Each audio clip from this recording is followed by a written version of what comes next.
Hey, all you life breakers and heart takers, Dad Bod Actual back with the Ronin training for a gear drop Saturday. Today we're going to be talking about battle belts, gun belts, whichever you go by. We're going to go over my gear and what I use, and who knows, maybe we use some of the same stuff. So let's check it out. Your gun belt or your battle belt usually consists of two belts. You've got your inner belt, which actually goes through your trousers, and then your external belt that you actually attach your gear and your pouches to. As far as internal belt, this one is pretty salty. This one is an LBT, London Bridge Trading, yellow label, one of their earlier editions, Riggers belt. This one's definitely been around the block a few times and seen a few things and could write a couple of books. Your standard Riggers belt buckle attached is my Yates PRL, personal retention lanyard.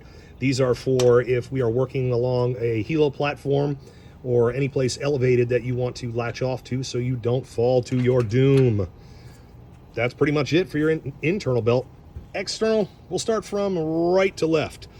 Every belt should have some sort of cutting device, whether that is a rescue hook, whether that is a tactical blade. This one happens to be a Gerber Shrike or Strike, I can't remember which one, it's one of the two. Super small, super lightweight, razor sharp.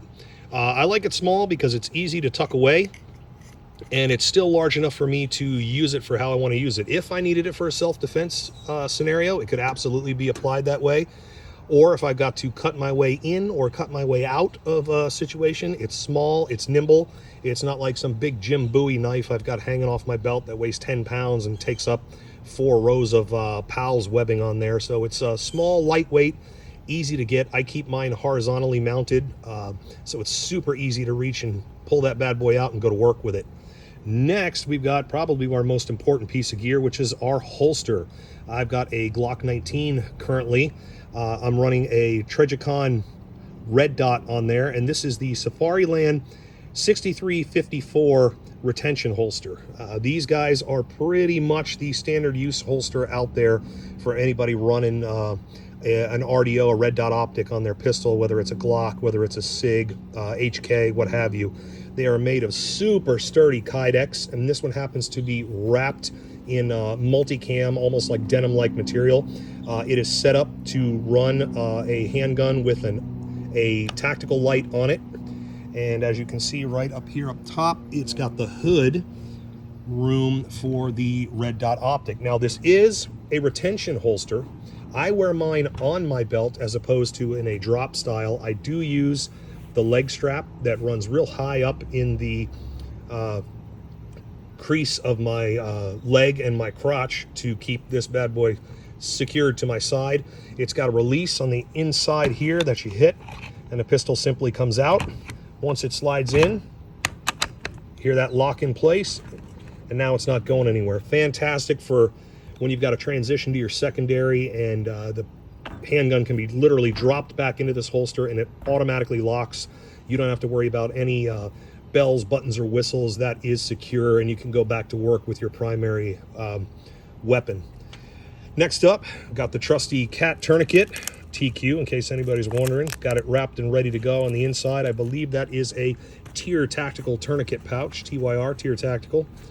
My blowout kit on the back, again, LBT, London Bridge Trading. They make fantastic gear out of Virginia Beach. This one holds the very basics of what I would need for self-aid. Now, usually with your blowout pouch, this is for someone to get to in the event that you are unfortunately injured, and it has all the essentials to immediately buddy aid and treat any type of traumatic injury that you should have. It's got my blood type written on there, A positive. That's not A plus for my performance, it's A positive for my blood type. It's got a pull ring here. You basically give that a super hard tug, and it's got a wire that runs through the bottom of it there that comes out, and all the contents can be removed and put to work. Next up is my dump pouch. This one is phenomenal. Again, TYR Tactical, because it rolls up and is held in place with some Velcro. And when you're ready to utilize it, you just kick that Velcro off, and there is your dump pouch. It can also be used as an SSE pouch, sensitive site exploitation. If you're in law enforcement or military special operations and you are prosecuting a target and you come across material that could be of intelligence value, it can open up. It is inside laced with a non-static material, so it does not conduct static, so you can do external hard drives on this. You can do computer disks and whatnot and not have to worry about any kind of issues, especially if you're going in and out of a helicopter platform that tends to build up a lot of static electricity. Next up, my mag pouches.